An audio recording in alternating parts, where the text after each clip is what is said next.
ସ୍ଥାନୀୟ Gopabandhu town hall Dhenkanal ପରିସରରେ ଆଜାଦୀର ଅମୃତ ମହୋତ୍ସବ ପାଳନ ଅବସରରେ ଓଡ଼ିଶା ହିନ୍ଦୀ ଶିକ୍ଷକ ସଂଘ ଢେଙ୍କାନାଳ ଶାଖା ପକ୍ଷରୁ ହିନ୍ଦୀ ଦିବସ 2024 ମହାସମାରୋହରେ ପାଳିତ ହୋଇଯାଇଛି। ଏହି ଅବସରରେ ବରିଷ୍ଠ ହିନ୍ଦୀ ଶିକ୍ଷକ ଅଖିଳ ପୃଷ୍ଟିଙ୍କ ସଭାପତିତ୍ୱରେ ଓ ହିନ୍ଦୀ ଶିକ୍ଷକ ସତ୍ୟବତ ପଣ୍ଡାଙ୍କ ସଂଯୋଜନାରେ ଅନୁଷ୍ଠିତ ଉତ୍ସବର ପ୍ରାରମ୍ଭରେ ମୁଖ୍ୟ ଅତିଥି ଢେଙ୍କାନାଳ ଜିଲ୍ଲା ଶିକ୍ଷା ଅଧିକାରୀ ବିନିତା ସେନାପତି ସ୍ୱୀୟ ଅଭିଭାଷଣରେ ଭାରତର ହିନ୍ଦୀ ରାଷ୍ଟ୍ରଭାଷାର ଆବଶ୍ୟକତା ଅଧ୍ୟୟନର ସୁଦୂର ପ୍ରସାରୀ ପ୍ରଭାବ ରହିଥିବାରୁ ସମସ୍ତେ ଏହି ଭାଷାକୁ ଶିଖିବା ଦରକାର ବୋଲି ଦୃଢ଼ ଅଭିବ୍ୟକ୍ତି ପ୍ରଦାନ କରିଥିଲେ। हिंदी दिवस रे 28 सेप्टेम्बर 14 हिंदी दिवस में सेदिन जेहेतु आर्टिफेक्ट थे आज से बहुत सुंदर भाव में सेलिब्रेट करछंती रिटायर्ड टीचर मान को आज फेलिसिटेट करछंती नुआ करके हम जॉइन करछंती माने हिंदी टीचर ताको फेलिसिटेट करछंती किछि पिला मान को जो भल मार्क रखछन ताको फेलिसिटेट करे हिंदी लैंग्वेज को प्रोत्साहन देवा पे हमने बहुत सुंदर पदक्षेप हिंदी टीचर कोन वार्ता देबे लोक मान को हिंदी ऊपर हिंदी लैंग्वेज को आम समस्त अपनावा दरकार मैंने आम जुआड़े भी ओडिशार बाहर को गले जब हिंदी जानी ताल आम किसी समस्या हम तेणु हिंदी लैंग्वेज को निश्चित भाव समस्ते निजर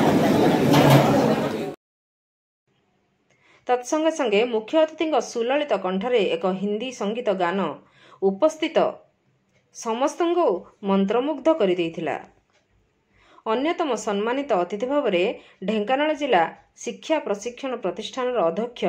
लक्ष्मण कुमार साहू स्वीय अभिभाषण में हिंदी आमर परिचय और प्रतिष्ठार भाषा सेथिलागी प्रत्येक हिंदी शिक्षक हिंदी भाषार उपासक हेबा सह भाषार प्रचार प्रसार लगी ब्रांड आंबासाडर हेबा आवश्यक बोली दृढ़ मत प्रकाश करने संगे संगे हिंदी शिक्षा प्रति अधिक आग्रहर अभिवृद्धि पई दृढ़ आह्वान मध्य जणाइथिले। मुख्य वक्ता भाव में डॉक्टर अजित कुमार महापात्र पूर्वतन अध्यक्ष हिंदी प्रशिक्षण संस्थान कटक योगदान करी स्वीय वक्तव्य रे राष्ट्रभाषा हिंदी दिवस पालन तात्पर्य और भारत में यार परिव्याप्तता ही हिंदी भाषा को लोकप्रिय करी एहाकु अंतर्जातीय स्तर में पहुंचाई पारिछि बोली दृढ़ अभिव्यक्ति प्रदान करथिले। ओडिशा रे उच्च विद्यालय स्तर में हिंदी शिक्षक शिक्षयित्री मानकर उपयुक्त निर्धारित योग्यता थाई मध्य सेमानकु प्रधान शिक्षक पदवी पाई क्याडर रे अंतर्भुक्त करिबारे कार अहेतुक विलंब और टालटोल नीति अवलंबन करुथुबारु सभारे उद्वेग प्रकाश करथिले। तृतीय भाषा हिंदी तथा संस्कृत सह 50 नंबर प्रैक्टिकल मार्क थिबा वोकेशनल विषय को रखिबा सरकारंकर एक निंदनीय वैमात्रिक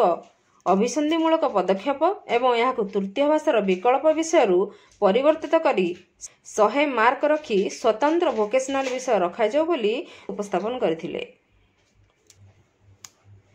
सेहीपरि हिंदी रे स्नातकोत्तर डिग्रीधारी और 48 वर्ष पदार्पण करथिबा हिंदी शिक्षक शिक्षयित्री मानकु तालीम प्राप्त ग्रेजुएट हिंदी स्केल अनुଯାयी दरमा प्रदान करिवार सरकारी व्यवस्था थिले मध्य ढेंकानाल परि ओडिशार 5टी जिल्ला रे एहार व्यतिक्रम नकरी उचित न्याय प्रदान करी सरकार आनुषंगिक पदक्षेप ग्रहण करने को दृढ़ दाबी जणाइथिले। सभा प्रारंभ में अतिथिवृंद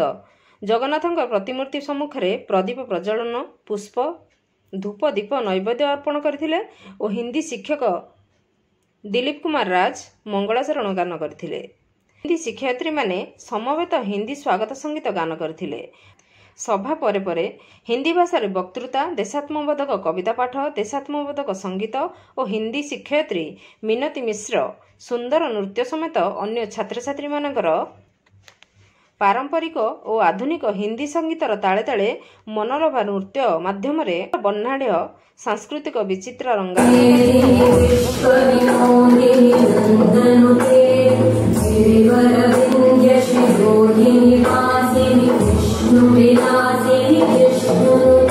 मोना सतरथ पंडा ढेंकानाल जिला हिंदी शिक्षक संघ मौजी संपादक आमर प्रतिवर्ष सेप्टेम्बर 14 तारिख में हिंदी दिवस विद्यालय स्तर पालन कराए जेहतु विद्यालय स्तर सेप्टेम्बर 14 पालन कर तेणु सेप्टेम्बर 22 तारिख में आम जिला स्तर पर बाछी आज आमर मुख्य अतिथि अच्छा आमर डीओ मैडम एवं सम्मानित अतिथि भाव में अच्छा आमर डीआईटी प्रिंसिपल सार और आउ जन अतिथि अच्छा आम सागर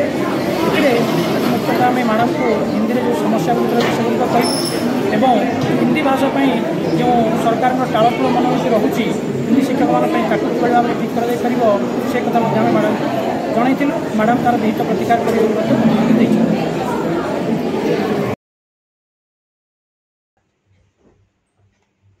ढेंकानालू सौम्यरंजन महांती रिपोर्ट नागराज न्यूज।